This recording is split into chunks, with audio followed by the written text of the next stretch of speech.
All right, welcome to Social Distillation, the submarine still of the internet, where we attempt to drop the bead and pour white lightning straight onto your brain. What are we talking about today, Samo? No white lightning for me because we're in recovery right now. I'm on day 3 of detox, and normally that would be my fault. But we've got a PSA now because there are some things we take for granted. And who would have thunk the movie Hangover was biologically, medically more correct than our ideas of what things are? So, what was the plot of Hangover, Heath? Guys wake up, they don't remember what happened, and they're trying to piece it all together after the fact, after a wild Las Vegas bachelor party. Spoiler alert: at the end of the movie, what did we find out happened to them at the beginning of the movie? I don't remember. I didn't watch the whole thing. Galifianakis' character put a roofie in their original shot. Uh, That's why they lost all memory of everything. So this is why I'm doing this PSA. This is a true story, and I think it's very important because what we think of when we think of roofies is they pass out and they don't remember anything, and people take advantage of them. But I did some research, and that's not the case. It mhm. actually depends on how you normally are when you drink. So if you're the kind of person that gets sleepy when you drink, you'll pass out. If you're the kind of person that gets flirty and horny when you drink, you'll get even flirtier and hornier. If you're the type of person that gets angry, if you're an angry drunk, you're gonna get more more of that. So Friday, whether on purpose or not, someone slipped a Mickey on me, and I had a whole weekend where I woke up Monday morning thinking it was Saturday. And my son getting up for school is the thing that got me to go, wait a minute, aren't you at a swim meet? And no, he had been back from his swim meet for a whole day. So uh, my problem is when I hit blackout space, I turn into the life of the party. And if I'm drinking, I drink more. And this went on all weekend. And it looks like my only saving grace was Sunday night. I ran out of stuff at home. Yikes. So I It's a lot. passed out without drinking more. Oh, we totaled it up. We'll finish that at the end because I need the PSA first. I don't want to distract from the PSA. But we went out to a bar, and there was a new bar next to that one. So we went to our normal spot, and we went to the new one, and we think we'd located when it was. Jared and I were going over it today. And there was we bought one drink, and I'm only what 3 or 4 beers and one drink in over the course of the entire day at this point. Mhm. So anybody who knows my tolerance knows that we're warming up. And some things happen while we're working on that first drink, and then I don't remember anything till Monday morning. Not a single thing. And apparently I was lucid. I was doing my thing. And one of my friends took me home that Friday night. Don't remember that. But what probably happened, so roofie will last about 12 hours, the effects of it, somewhere around there for someone my size. But if you keep drinking, it keeps going. Hmm. And so I probably, when I got home, went on autopilot. And I don't even know if I slept Friday night or Saturday night. I know I didn't eat Saturday because all the food was accounted for in the fridge and I didn't go anywhere. Hopefully, didn't go anywhere. So I'm in recovery mode because I drink a lot. I had just restocked my bar and it's all gone. So we totaled it up today between the night out. If we accounted for everything, I drank about 155 standard drinks in 2 days. Ooh. Yeah. So 25 in a day is where you're bordering on alcohol poisoning. So Mhm. we're in day 3 of Well, detox, and and and I it can attest to that because it you were shows. you this were is this texting is this me. is the best day so Yeah. far. You were texting me all weekend, and I just thought, "Ooh, Sam, you're starting a little heavy, a little early," you know, because you, I guess I never stopped. yeah, because you weren't, you texted me Friday night, and it was like, "Oh, drunk Sam text that you were out and you were doing stuff," but it was more so than usual. It was more than just Sam's had one too many. It's it was very drunk texty, like more so than usual. And you kept texting me over the weekend, and it kept being, you know, are It's like, are you speech to texting? What's going on here? Was it that bad? Is Because what you it were was because like. everybody else said I sounded normal.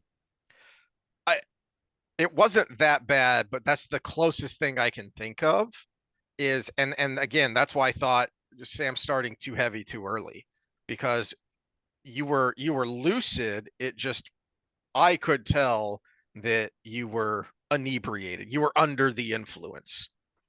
Well, apparently this might be more common than we think it is. So this is a link to this story ultimately. And when you go through, okay, so what happened in this story is a prostitute and the whole bar were in on it.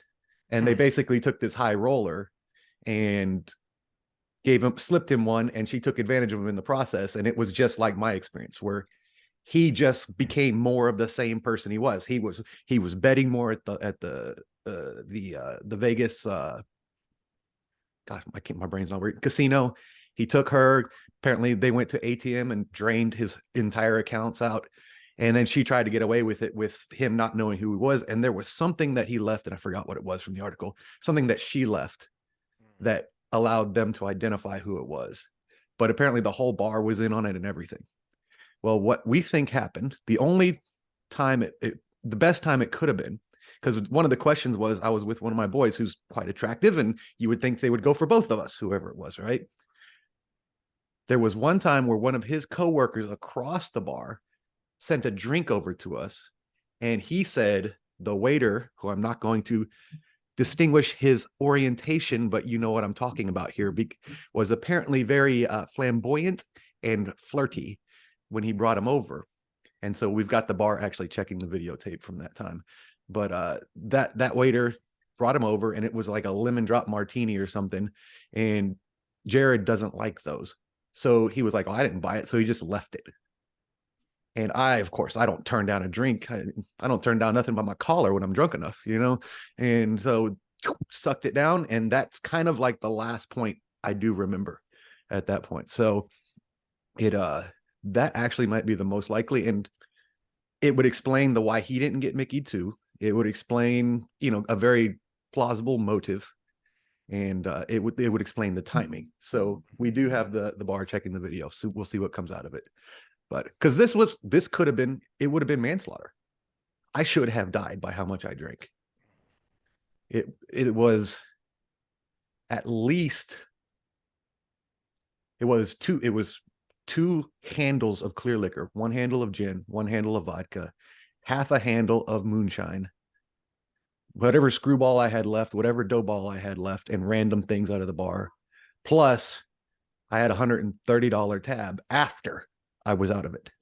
So add all those up. And then apparently I went out for beers on Sunday. Apparently, allegedly, but I had a tab from that bar too. So I should be dead.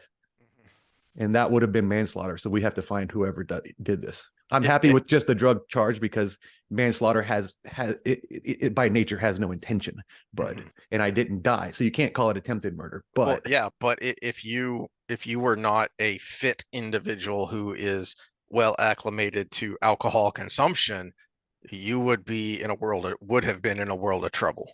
oh, I still am. These first Yes. these Well, first three yeah, days were miserable. that's my point. Look at you, you are fit, which means you have a good metabolism and your body is used to processing alcohol, and you're still pretty messed up.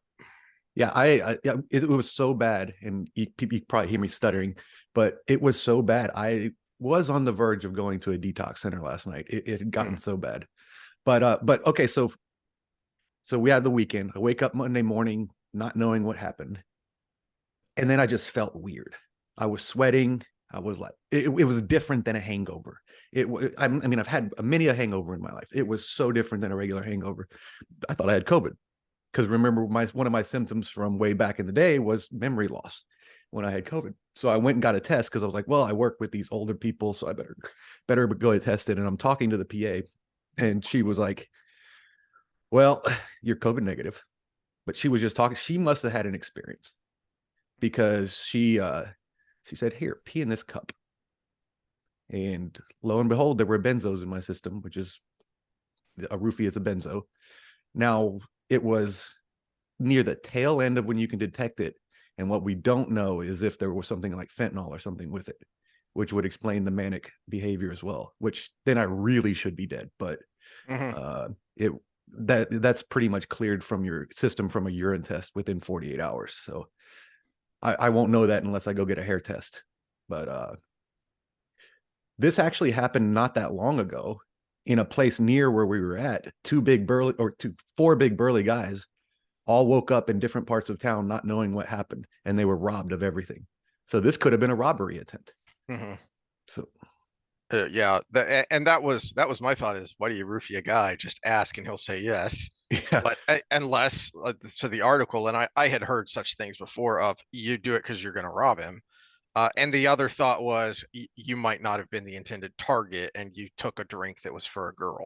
yeah, and there were a couple girls that came over and approached us and were talking to us. So it could have been one of their drinks I grabbed on accident. But just the most likely one is that lemon drop martini Hmm. because I mean, even if it was for a girl, why would you only do one of the two girls that was there? So we'll hopefully find out. But yeah, that I'm a little shaken from it, and not just from the withdrawals. It was I mean, I could have woke up somewhere without a kidney. Well, yeah, there's a massive unknown factor there that's going to add to the anxiety. There's a massive, what could have been that's going to add to the anxiety. And then there's an absolute loss Yep. of control, which I think is probably um, the root of most people's anxiety is a lack of control of a situation. Ultimately, I think, and even speaking personally, when it comes to anxiety, I am much more able to manage my anxiety if it is in a situation where I feel like I'm in control. Like, yeah, I'm trying to control my breathing, control my heart rate, and control my anxiety when I'm at jury duty because I'm not in control there. But I could be coaching three people at once, in a public gym, and I'm fine because I'm in control of that situation. So we're trying to be really precise today. So how close are we on our 15 minutes? Yeah, we're about there. Okay, so I just want to summarize it in uh, it doesn't just happen to girls. All Hmm. the preconceived notions, and it doesn't happen the way we think it is. So even if you're out with your girls or with your guys or whatever, look for any erratic behavior. And then the other one is, man, the golden rules: don't take a drink from somebody from across the bar and watch your drink be poured. And Yeah, realistically, I'm almost going to stick with just beer when I go out because you watch them pop the top. it They would have to have some pretty deft hands to pop one in. this is why you go out with friends, and I did not know that about benzos affecting people differently. I thought, as you started off here, that's how I thought. That was my preconceived notions was, oh, this is how a benzo affects you. I did not know that it affects different people differently based on or mimicking how you react to alcohol in general. So that Basically, benzos and alcohol are very similar. So however you do it's almost like you're just taking four drinks for every one that you take. mm. And So there you so go. that's your red flag. If someone's only had one or two drinks and they're acting like they would at the end of a wild night, then oh, something's going on here. Yeah, that's an initial one right there. Uh did I say it happens to guys? Yeah. Yeah, Okay. yeah, uh, yeah. This is why you have friends. Well, Pay okay, attention to your there was friends. another one too. I was at the tail end of when it would have been detectable too. So Yeah, yeah. if you feel like something may have happened to you, because had I not probably went started drinking when I got home, which is I'm assuming is what happened, because it would have had to start early for me to finish that much even in another day and a half. But had I not started doing that, and I probably would have recovered by the next morning, had a horrible hangover, but recovered by the next morning and still been like, oh my God, what happened the rest of the night? Uh, I would have been like, oh, I just drank too much. But Mhm. the fact that it just kept going. Made you feel like this is something different, and so you got checked out. All right. Well, let's move on to something more fun. Hopefully, if you remember anything about it. I wanted to talk a little football because it was an interesting weekend. Um, Vague parts of the Dallas game. Don't ask. I just saw the stat lines of everything else. I don't know what to make of Dallas because they're so up and down, which seems weird based on their record, because how can they be up and down when they've won almost all their games? Well, but the way they've performed in those games has been wildly different. Um, I was not expecting. It wasn't just that they beat Philly, is that they were in control the entire game. Philly was never in that game, and that's what shocked me. And I, selfish me, I wish you were lucid because I'd love your take on this. Of was that an aberration or is that an indication maybe they're getting hot at the right time? I posted on Facebook, and I agree with my post. I was asked about it the Don't next remember it, morning, and but he okay. asked me what I meant by it, and I was like, "What did I post?" And then I went and watched the version of the replay, but it was about Brandon Cooks and something Collinsworth said about, oh, he should have played through the defender so he could have got the call. His Yeah, mistake yeah, was going for the ball, and I'm like, well, this I wish I would remember this because this is like my whole opinion on all things in the secondary right now. The fact that he was penalized for playing the ball instead of the ref. yeah, yeah, What I was like, I'm angry all over again, and I must have been angry last night. yeah, yeah. No, I remember you sending me that. You texted me about that, and I said, well, I've got it on mute because I finally talked the wife into reading Eye of the World. So I missed the one good game Collinsworth had, but it was worth it. Um, I'm wondering if Philly is starting to burn out a little bit.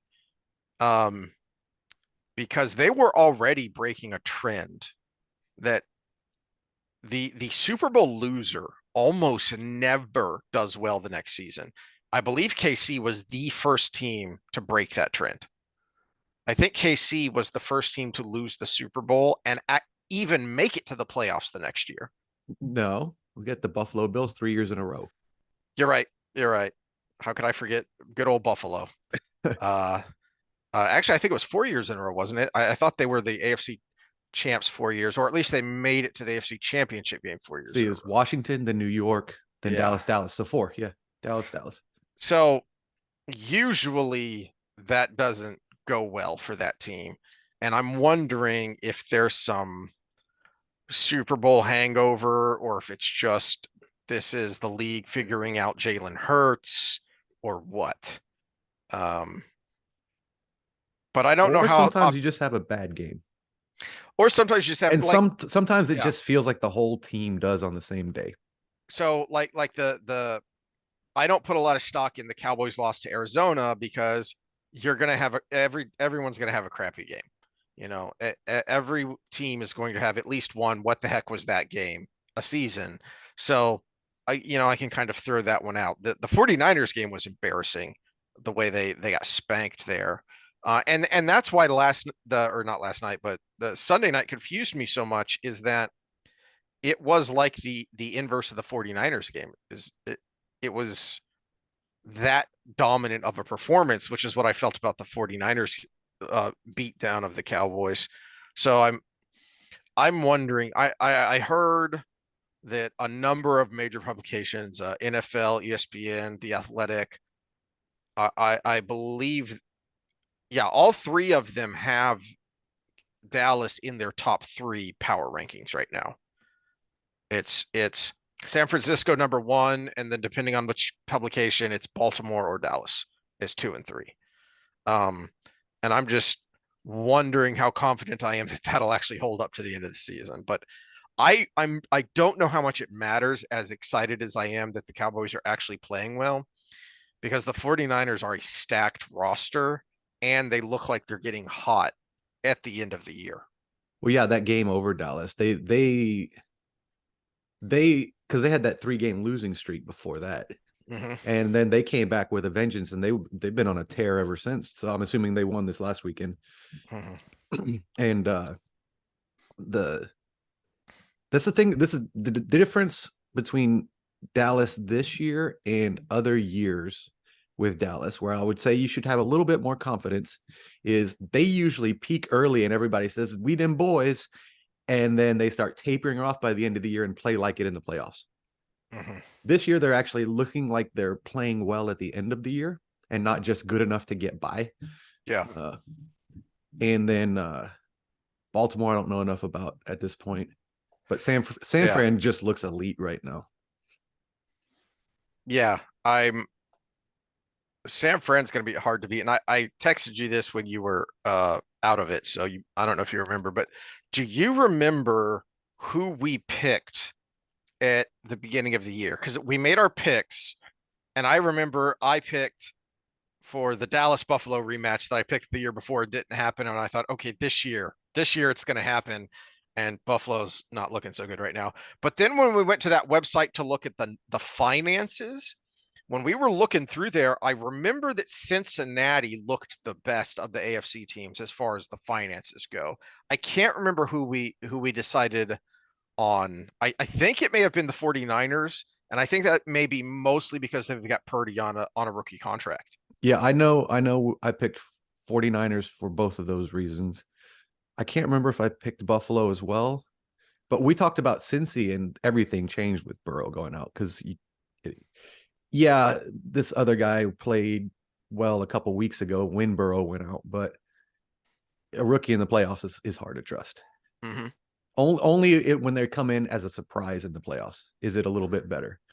Uh, Which makes sense because you're going to get the best teams at their best.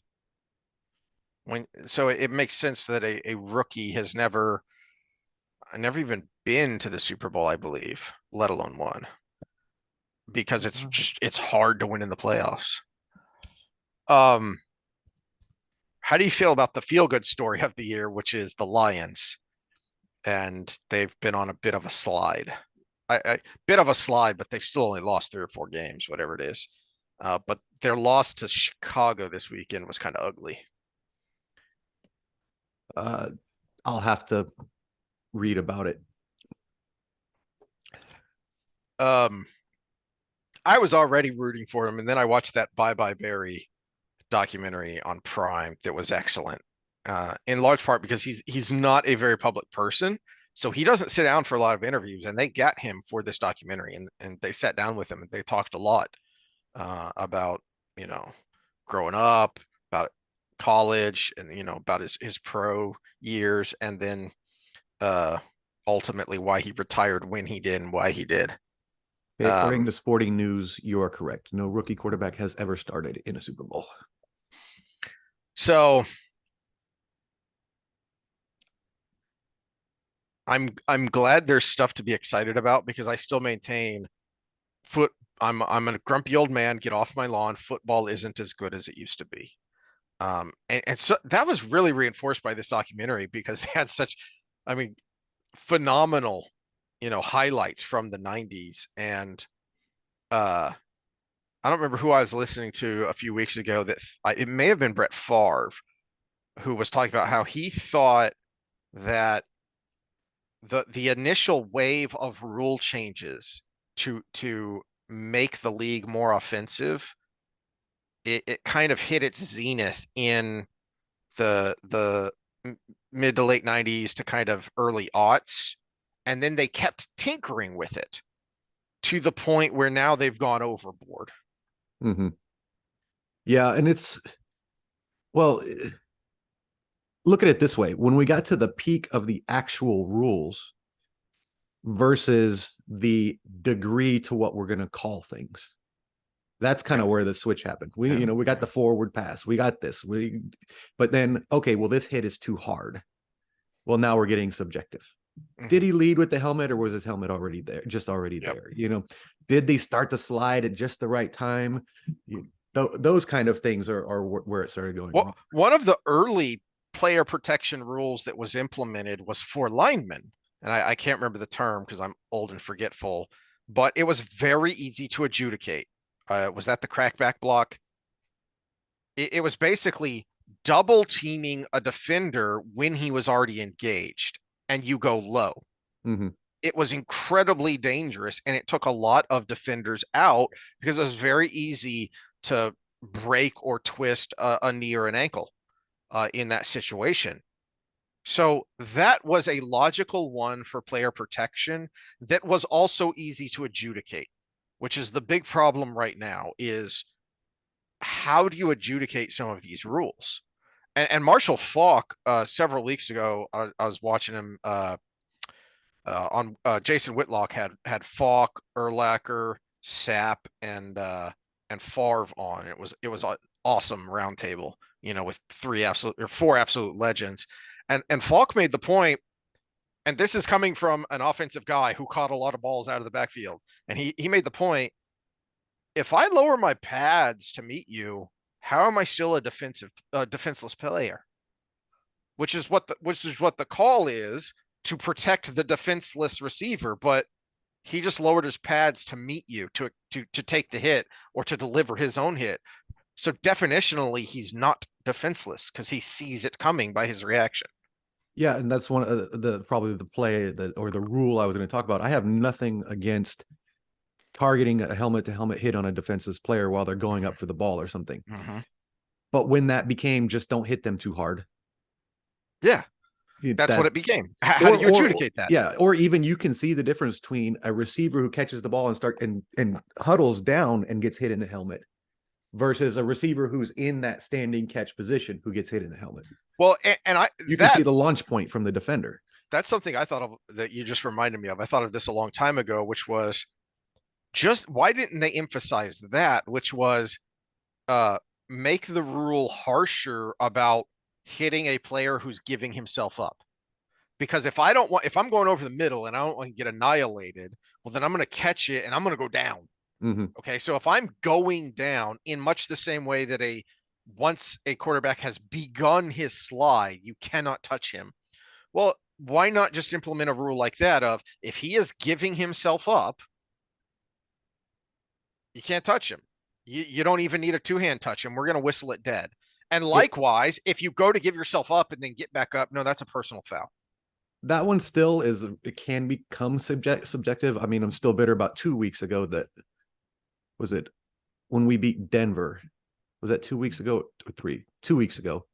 We had that march down the field where they almost took the game away because of flags. And one of them was Russell Wilson going into a slide, but the defender was already in the air before he chose to slide. He saw someone launched at him, so he just threw his head back.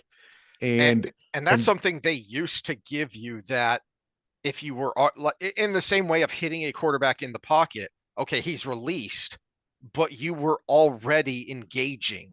Yeah, the old two-step rule. Yeah. Yeah. And they don't seem to, I don't know if they've changed the rule or if they've just changed how they officiate it, because that is something I've noticed a lot this season of he was already in the process of delivering the hit. How can you call that a late hit? Anyway, so that's grumpy old me saying get off my lawn. But that's enough football for now. Yeah, it's one of those things that in all sports, let's bring it to baseball with umpires, the subjectivity level. Mm-hmm. You know, in the strike zone in baseball, yeah, we can quickly change that to AI, but you take away a lot of the sport. Mm-hmm. So I think the solution in baseball and football is just like with other calls, you should be able to challenge an official's call in at least one or two situations. No, I always hate the yeah. announcers at the end. Well, you can't challenge a no call, or you can't challenge a call. And to that point, something that annoys me in that train of thought is, well, it's a subjective call. Well, it shouldn't be. If you can't challenge it because it's subjective, if it's then subjective why is it and bang bang, why don't we get one or two times we can put it in slow mo? Just like I could if I toe tap, or just like I could if I'm trying to break the plane of the end zone, or any one of those things, or the ball might have hit the ground. Okay, that's a bang bang play too. We get a couple times a game where we can say, you know what, you're human. I think we got this one. Same thing. Oh, well, that was a subjective call. They were just hand fighting, or it was a push off. Well, okay, maybe you didn't see the push off, but here it is on this video right here. Speaking of things that are annoying, let's talk about the election. I don't know how I got on this list, but I have been getting texts from Nikki Haley this week. Oh God. And I was like, I don't know what's on the other end, but on general principle, I really want to reply here with a snarky meme or something. Oh, I Because would say stupid shit one because it was like, oh, we need a we need a blue wave in Texas, da, da, da, da. And I would reply back, oh, back to blue, yeah. uh I'll have to think of something. Comment below if you've got a good snarky reply the next time I get one of these No, texts. last week though, when the debate was happening, I actually got a call from a pollster Hmm. during the debate, and I was like, "Oh, I'm watching the debate right now," and she was a Republican pollster. So we went down that whole thing, and I'm like, "Well, I'm an independent. Does that matter?" And she goes, "Nope." So we went through the whole thing. So I actually contributed to a poll when we always say, "Well, I've never gotten a call for that." I officially have. Well, a big reason for that is one, it took a long time for pollsters to be able to start calling cell lines when people started getting rid of landlines a long time ago. So But basically, polls for a while were all old people. yeah. And I don't remember which, there was a recent poll and I don't remember which one, so I don't want to say, but I do remember the response rate was 1%. How legitimate is your poll if the response rate is 1%? And that's a big issue with these polls and with um the That would cause a sycophantic. study. That would cause a study to be Yes. thrown out. Yeah. And I'm just, the more and more I watch, the more I have to start tuning out people I otherwise enjoy because I have dubbed them the sycophantic snowflake simping for Trump. And I call them snowflakes on purpose because they're so fragile when it comes to criticism of Trump. So for instance, I don't remember if it was after this debate. No, it was after the Gavin Newsom debate. After the Gavin Newsom debate, Steve Deace talked about the internals from the DeSantis campaign. Not giving away anything he's not supposed to, but he's not on the campaign, but he has officially endorsed them and he knows people on the campaign. And so he was addressing the criticism of, well, where's this Ron DeSantis been the whole campaign? Why haven't we seen this guy? Because that Ron DeSantis was able to attack a target that the right not only the right, but a lot in the middle and left universally dislike. Their own internal polling has told them that the Trump supporters can't handle that. That if he did that, if he was that person in his attacks on Trump, the Trump supporters would lose their mind. And and I go back to the 2016 campaign where I was blocked on Twitter by people for what at the time I thought were valid and rather tepid criticisms of Trump. I wasn't flaming, I wasn't trolling, I wasn't memeing, I was criticizing. And there were plenty of people who blocked me, someone who at the time had maybe 100 followers. They're snowflakes. And this is why it matters. Is this why I started with Nikki Haley? Because Nikki Haley was very highly thought of on the right 4 years ago. Right after she left the Trump administration, she kind of did a, I don't know if she was selling a book or if it was just the thing politicians do to keep their name out there. And she went on a number of long form interviews. She went on Glenn Beck's Saturday podcast, which is like an hour and a half long form interview. And when she's in that mode, she sounds great. She knows how to talk to the right and tell them what they want to hear. When she gets in front of an adversary, she gets exposed. She Hmm. gets annihilated by Ramaswamy and DeSantis in particular, but even adversarial questioners will expose her as, oh wait, you're just part of the uniparty. You're just part of the establishment. You're just here for the grift. Hmm.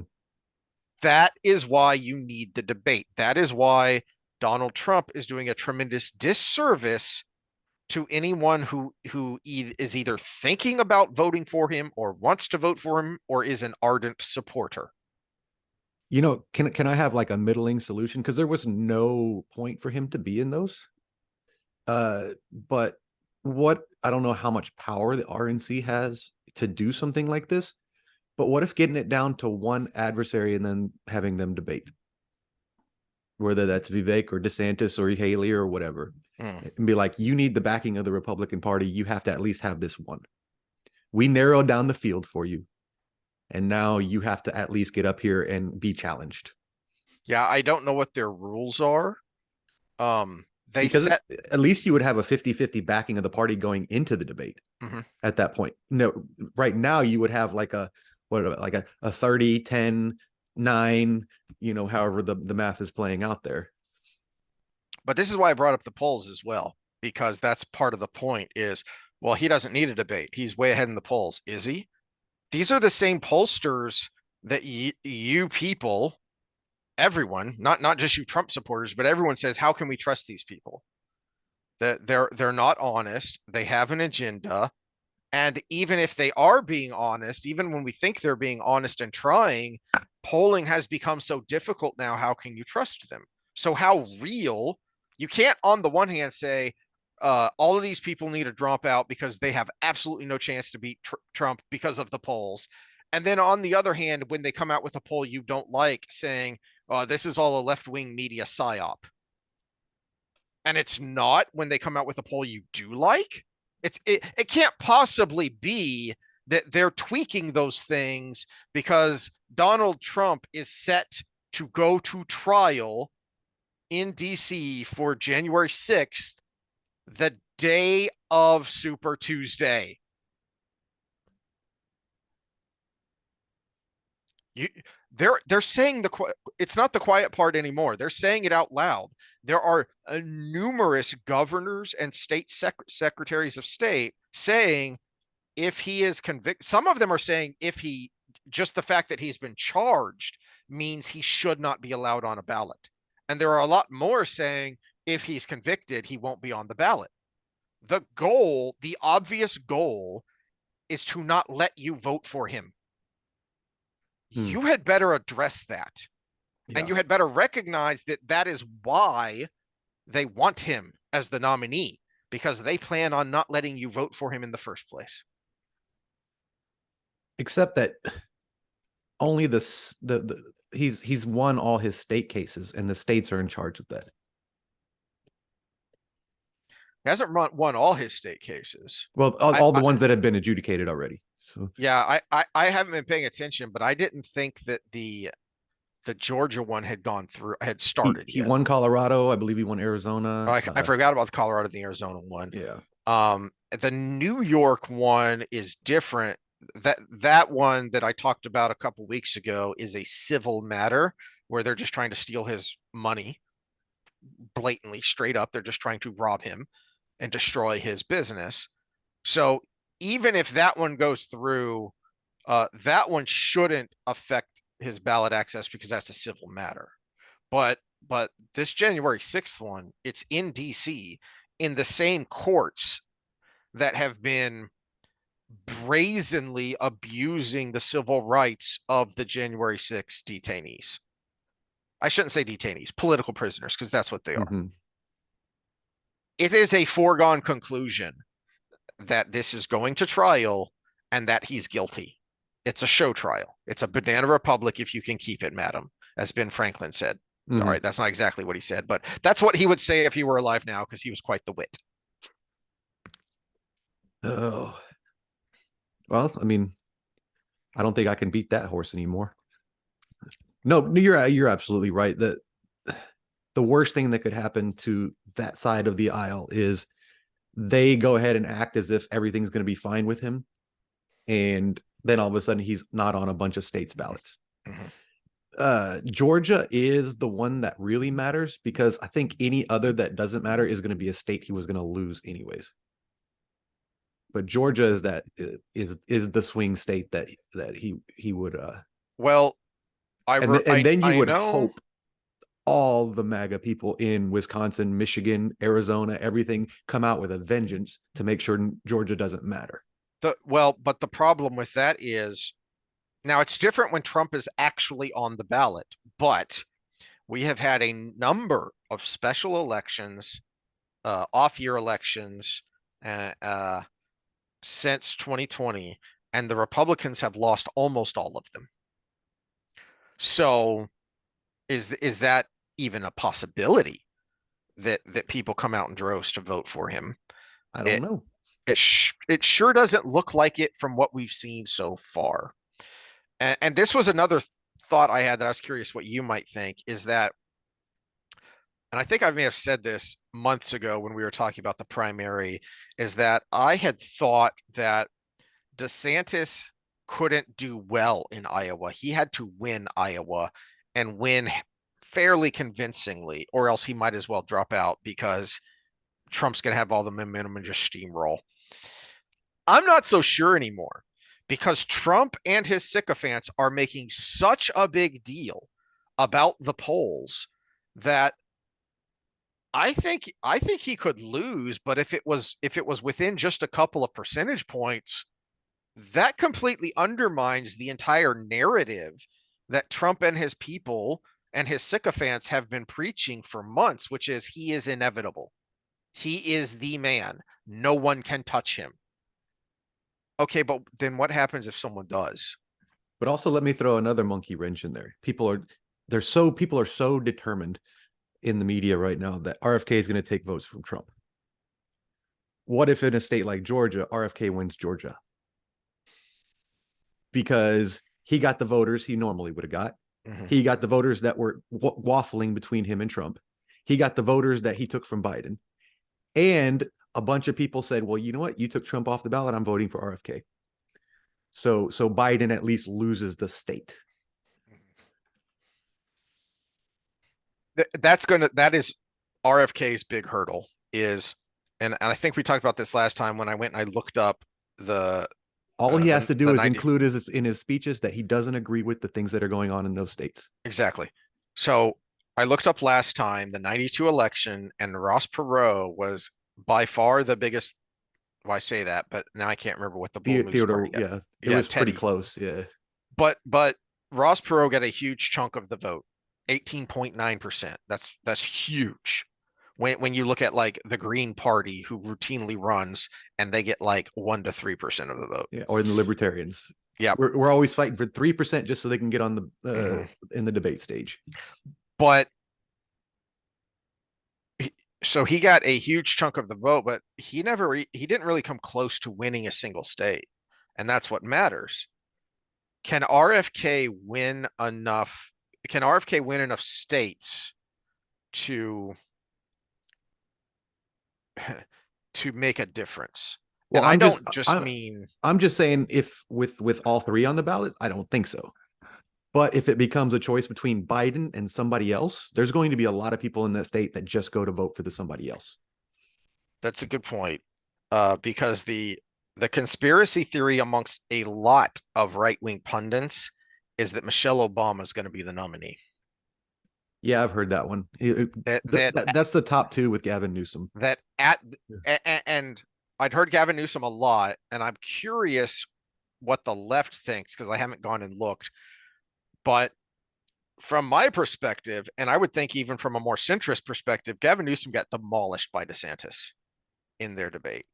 But I don't See, know that that matters to the left. I heard the other way around, and I could only stomach like 30 minutes of it. It was hard to watch. They just talked over each other the whole time. Mhm. From what I watched, and I watched about 20 or 30 minutes too, but I can't stand Hannity, and I certainly can't stand Newsom. Uh, and even politicians I like DeSantis, I don't want to listen to. I just want you to do your damn job. Um, but the 20 or 30 minutes I did watch, DeSantis was coming with receipts. He was coming with facts, and Newsom was coming with talking points. And when he tried to give facts, they were wrong or made up. Well, But I then don't know that that matters to the left. that doesn't matter. That's the problem. Then there's a certain number of people that are just going to say, well, yeah, they're telling the truth because the news tells me so. Mm-hmm. Fact check done by APA or not APA, Reuters or whatever. Yeah, Reuters, AP, etc., the usual suspects. Mm-hmm. But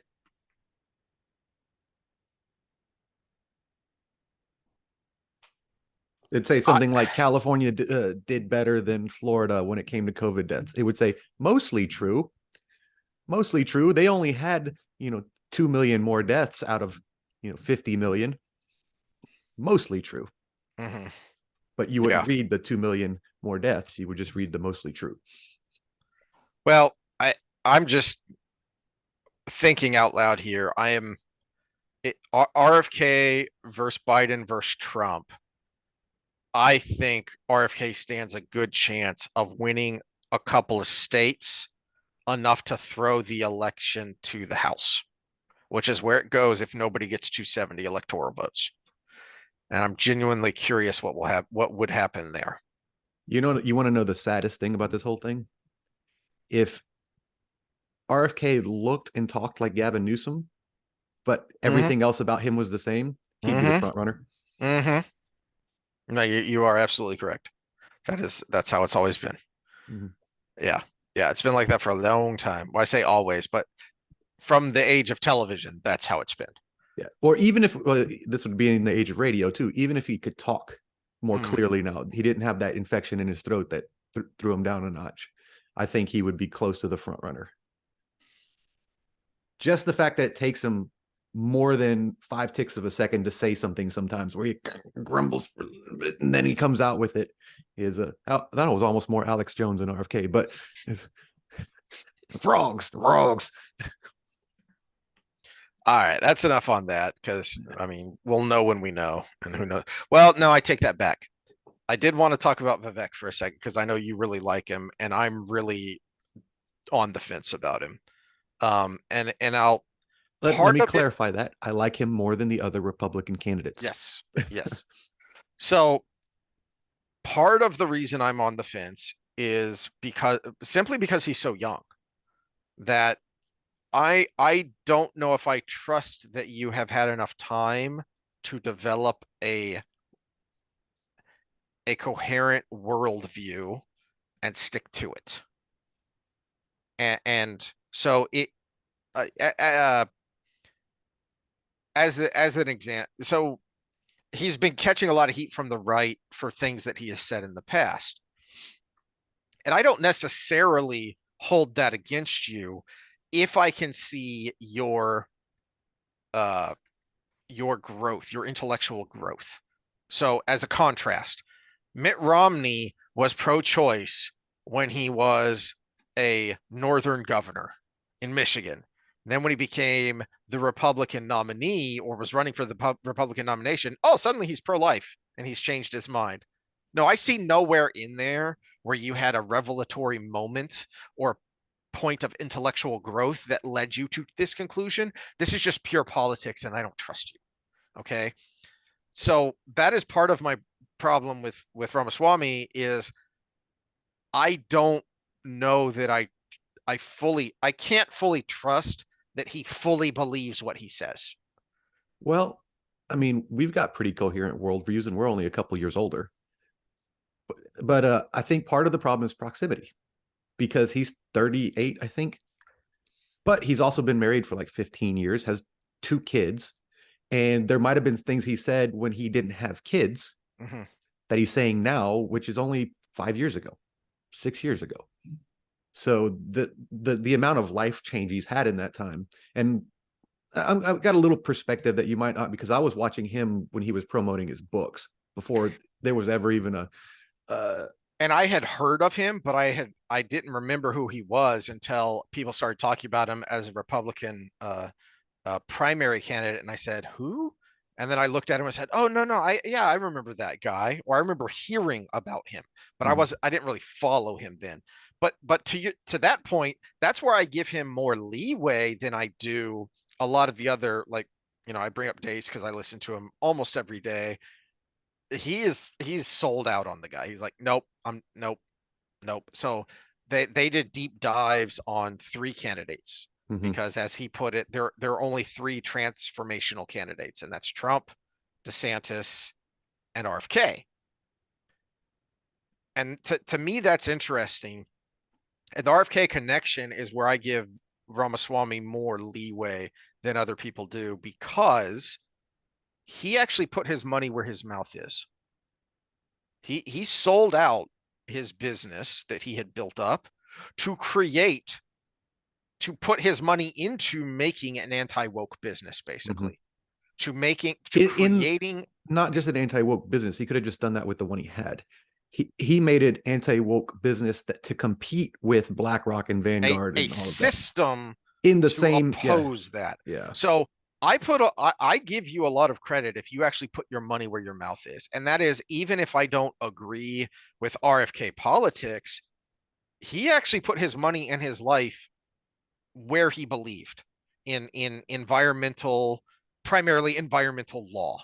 So he's a Kennedy. He could have run for office 30 years ago and he would have been elected easily, right? But no, his passion, well, his 30 years ago the principle. Kennedys don't have a good history with trying to be elected. No, they got dead. that's true. Yeah. Uh, but he put his money, his time, himself into what he truly believed in.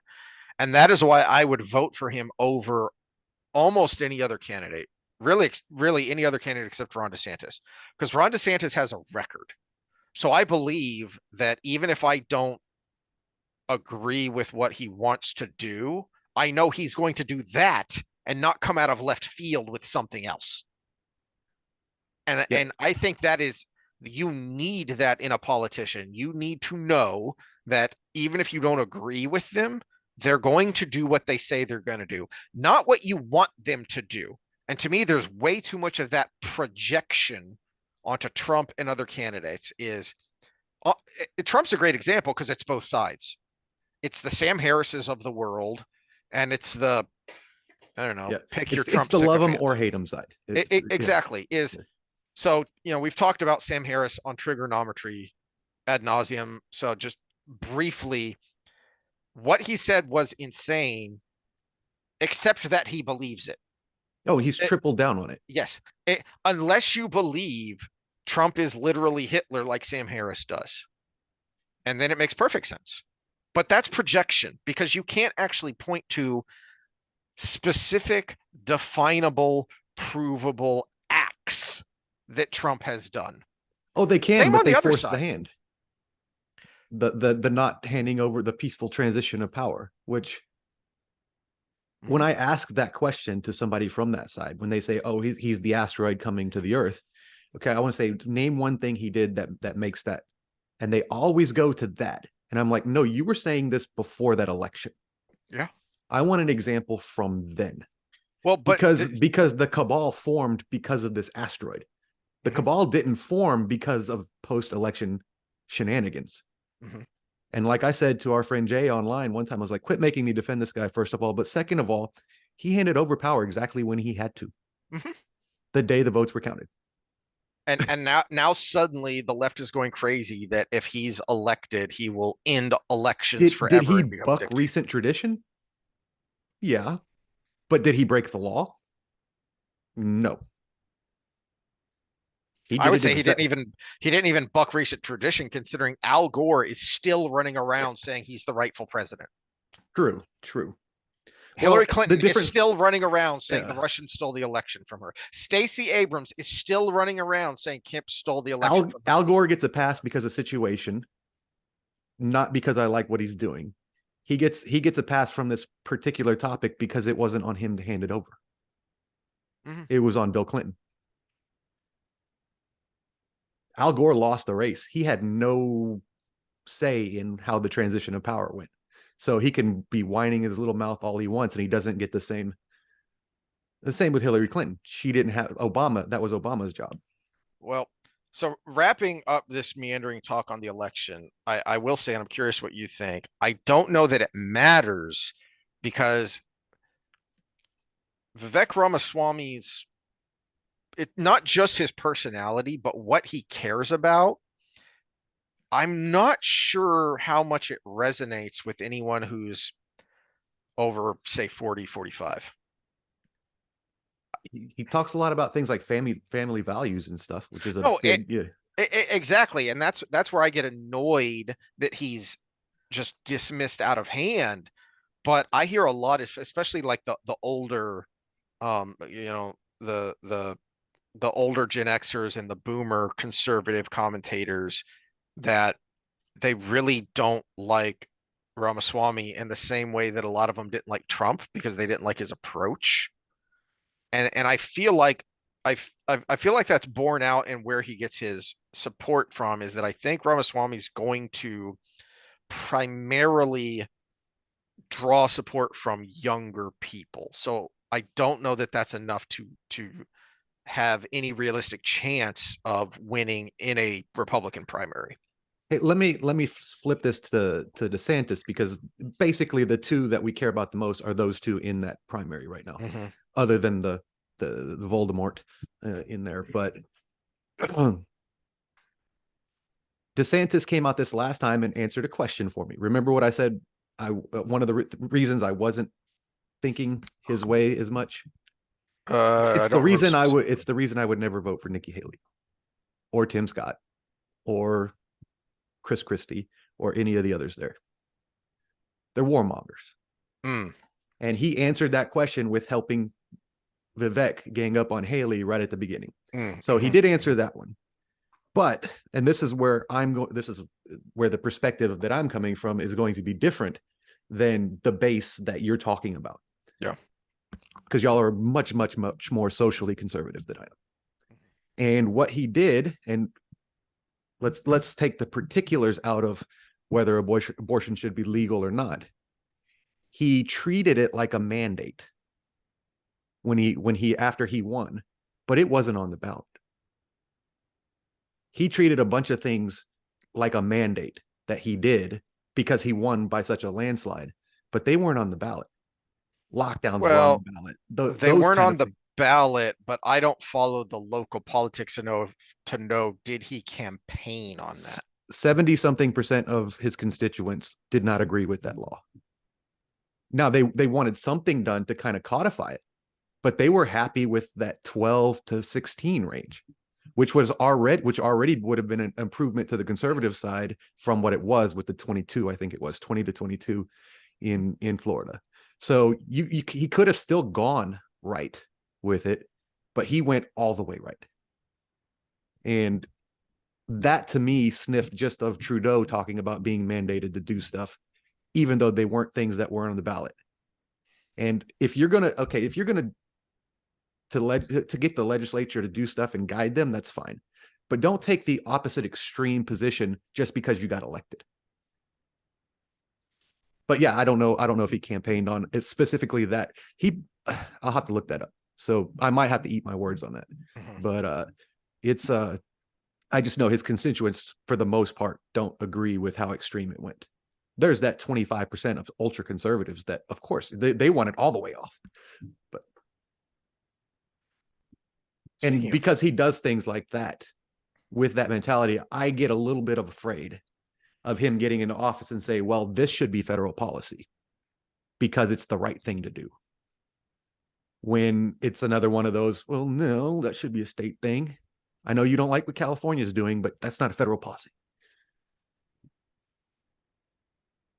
That's what I I don't trust, and I know the conservative base wouldn't agree with me. So that's I why I well, stand on that. right, but where I do trust him just on principle is that I trust him not to step over the line when it comes to federalism in the Constitution.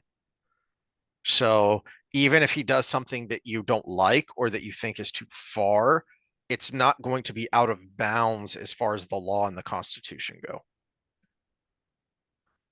Because Okay. that is one of his firm principles. That is one of his guiding principles. So if I can be confident that you're not gonna stomp all over the Bill of Rights, I'm cool with you. So as much as I disagree with his policy, I feel confident RFK isn't going to stomp all over the Bill of Rights. And the other of the two main reasons where I don't trust DeSantis is he is pro censorship. If the speech is wrong, this is something that him and Vivek get. They've been cooperating a lot on stage lately, but when it comes to this topic, they've fought in the last two debates on it, where the shutting down of protests at the school level, at the college level, Oh, well, that was one of them. Then he started talking about things like, well, the ACLU should do its job, except in this case, in this case, in this case. It's I'd have to dig, but what I think you're talking about is different because it's not a clear First Amendment case.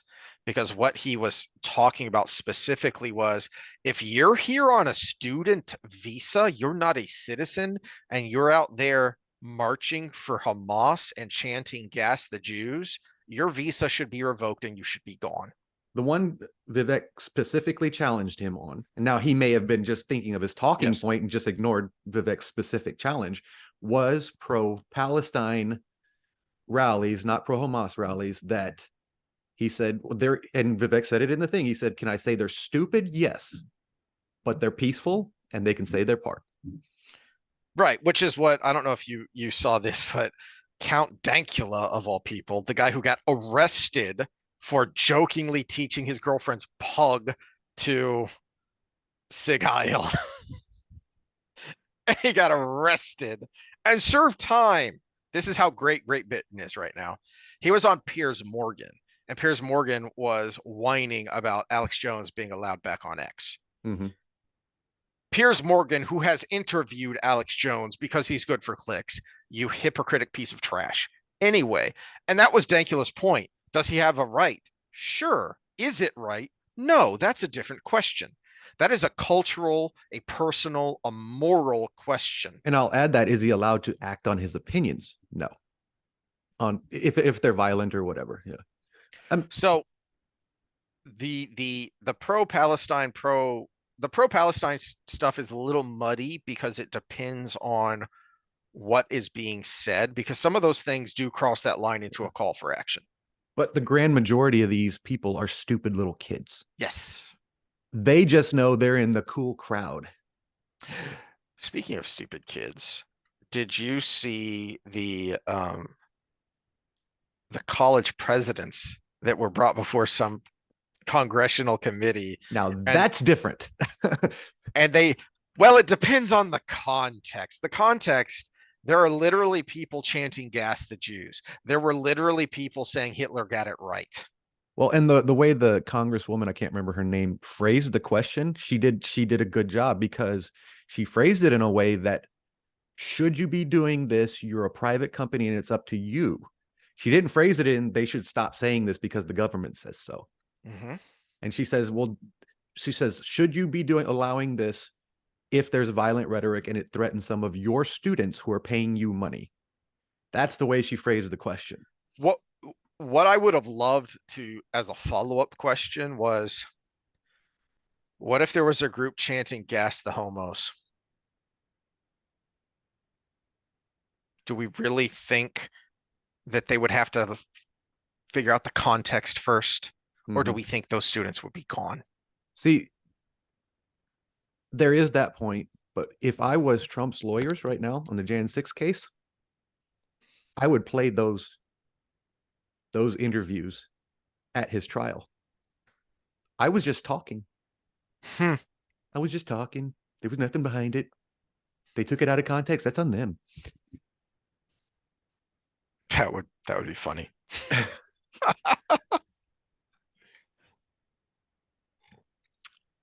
I went down a rabbit hole over the weekend of Douglas Murray, because he's been out and really vocal on not just what's happening in Israel right now, but on the the reaction in the West, Britain and America especially. And he has been on fire about this and about we did this because we let people in who felt like this, and then we sat back and we didn't pay attention while the university system was fostering this amongst our own people.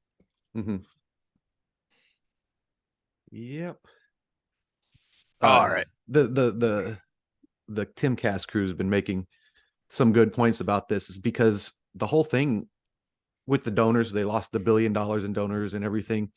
They're the plagiarism of the Harvard lady. And their main point, I think, is Phil Labonte. He's like, the reason why she's not losing her job is because doing those right things is not her job. Her job is to keep spreading this nonsense as the head of this school. And she's doing that really well. So you just got to redefine the job description. That's all. Where is so I want to dang Yeah, it, make it where to where is you it? can share. Yep. Okay. Okay. Ah.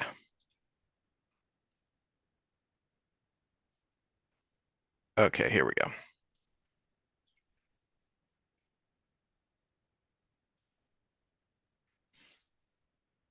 So this is just real quick because this was something I thought of while we were a little while ago. And I want to make this point for anyone who isn't a nerd like me.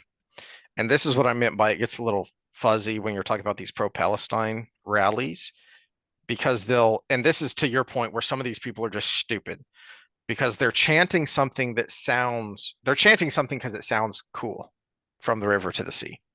Well, Palestine will how be many free. guys in that crowd are just trying to get laid by their feminist friend? That too. Yeah. Okay, which river, which sea? Well, here's Israel. Here is Israel. Here is the Mediterranean Sea. Which river? When they chant that, they mean the River Jordan. Where's the River Jordan? It's this right here. It's this line right here that's the border between Israel and Jordan and runs into the Dead Sea. So if from the river to the sea, where does that leave Israel?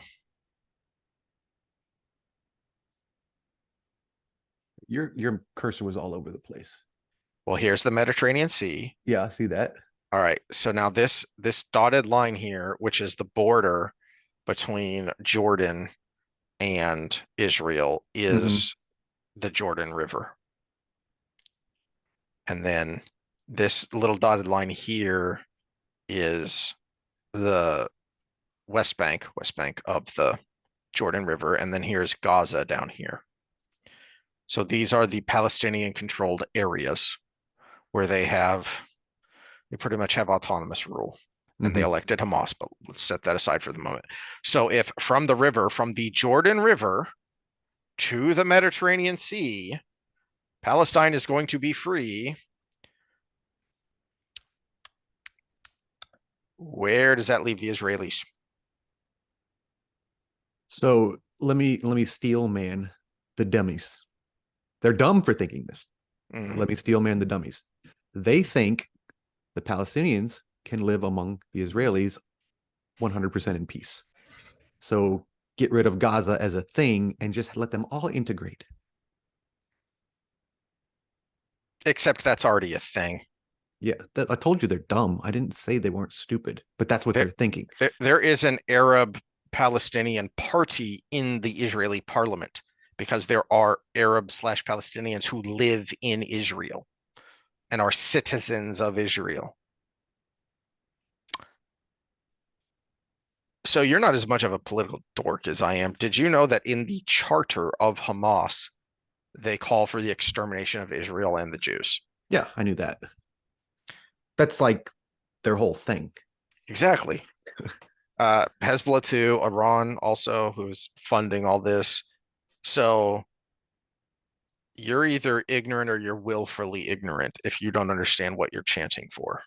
Oh, they're willfully ignorant because they want to be part of the cool crowd. Well, and let me okay, so let me again, let me steel man the kids. I'm not going to steel man the adults in the room. Hmm. You remember being 18 and 19 and 20 Hmm. and leaving school, leaving your parents because your parents were wrong on everything at that time, and you went to college and you got those first couple professors that you were like, oh, I want to learn everything from this person. These are the kids that are going to that. And part of the everything they're learning is the don't think about the details, but the Palestinians are good people. This is what Elon Musk was talking about, that he had to repeatedly expand upon when he talked about Israel, Jews and Jewish groups donating money to Palestinians and Palestinian causes because they reflexively look at the underdog as the oppressed. Mm-hmm. So they're Well, automatically the I'm good adding the layer guy. of they're actually being taught that as if it's a fact. Yes. So not only do you think that just by looking at a map, but that is repeatedly being reinforced that Israel is a colonizer, which is evil, and the oppressed are always the good guy. And remember, these are the same kids that are being convinced that some poor white boy named Bubba or Daryl in Appalachia is the oppressor over a middle class black female and believing it. You don't take a 50-year-old person who's been working in a mechanic shop all their life and give them that same spiel and have the same effect. But you take an 18, 19-year-old kid, you can convince them of that because you've never heard of the systems of oppression. It's just like the let me take you to my Lord and Savior Jesus Christ, right? It is a religion at just the right time. That's why they invaded the colleges. Oh, geez, I freaking I've mentioned this to you, but Normal World, which is comedy, they do some skits and stuff. It's Dave Landau. Wait, let me put Uh, this in there before I forget it. You do convince 50-year-olds that, but they're awfuls so because they want to be nice.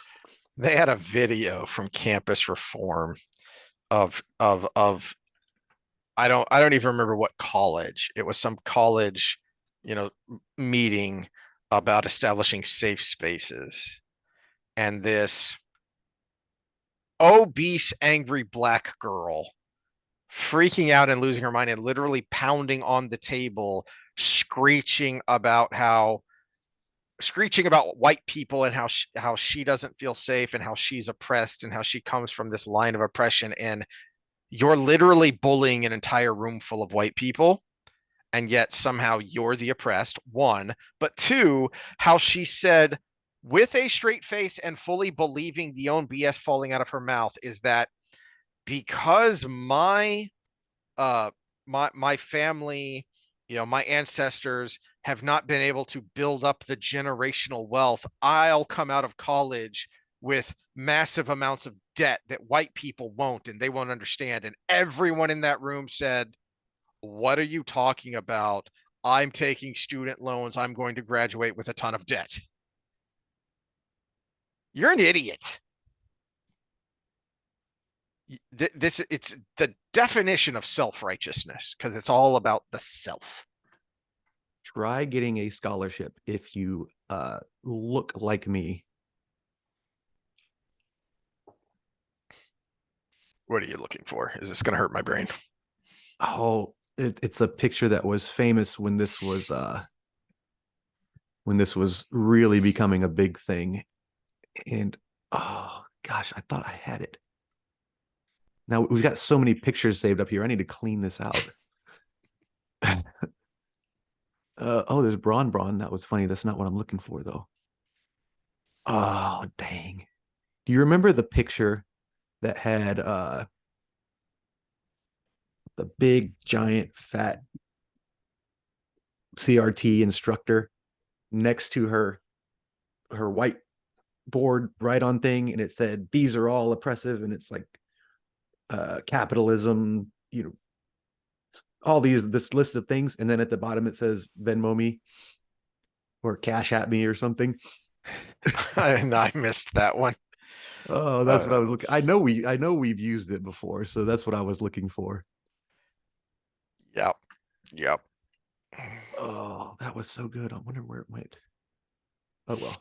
All right. Well, I don't have anything else to ramble and rant about today, What are we, and just you're over out an of it. hour? Yeah.